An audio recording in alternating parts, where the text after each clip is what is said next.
ତାହେଲେ ସେ ମତେ ଦେଖନ୍ତୁ ମୋର ଜବ୍ ଛାଡିକି ମୋର କଣ୍ଟ୍ରାକ୍ଟ ଚାଲିଛି। ଆଚ୍ଛା ମୁଁ ବର୍ତ୍ତମାନ ରହୁଛି ବ୍ରହ୍ମପୁରରେ ରହୁଛି। ତାପରେ ମୁଁ ଆଜ୍ଞା ଭୁବନେଶ୍ୱର ଭବାନୀ ମହଲ ଜାଣିଛନ୍ତି? ଭୁବନେଶ୍ୱର ଭବାନୀ ମହଲ।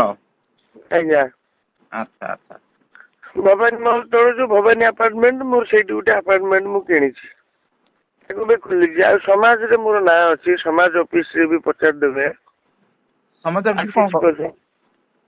ଅଫିସରେ କଣ କରନ୍ତି? ନାଇଁ ସେଠି ମୋର ରିଲିଫ ପାଣ୍ଠିକୁ ମୋର ବହୁତ ଦାନ ଅଛି। ଆଚ୍ଛା ଆଚ୍ଛା ଆଚ୍ଛା ଆଉ ବହୁତ ଲୋକଙ୍କୁ ବି ଏମ୍ପ୍ଲୟ ମୁଁ ଦେଇଛି। ଏମ୍ସ ମେଡିକାଲରେ ଜବ୍ ଦେଇଛି। ଆଚ୍ଛା ଏକ୍ସିବି ମେଡିକାଲ କଲେଜରେ ଜବ୍ ଦେଇଛି। ନାଲକୋ କମ୍ପାନୀରେ ବୋଧେ ମୁଁ 500+ ଜବ୍ ଦେଇଛି ତାଙ୍କୁ। ଆଚ୍ଛା ଯଦି ଆମ ପିଲାମାନେ ବୁଲୁଛନ୍ତି ଯଦି କୌଣସି ମାନେ ରାଉରକେଲା କିଡ୍ ପ୍ଲାଣ୍ଟ ସର୍ବବୃହତ ସେଠି କୋଉ ପିଲା ସେଣ୍ଟ୍ରାଲ ଗଭର୍ଣ୍ଣମେଣ୍ଟ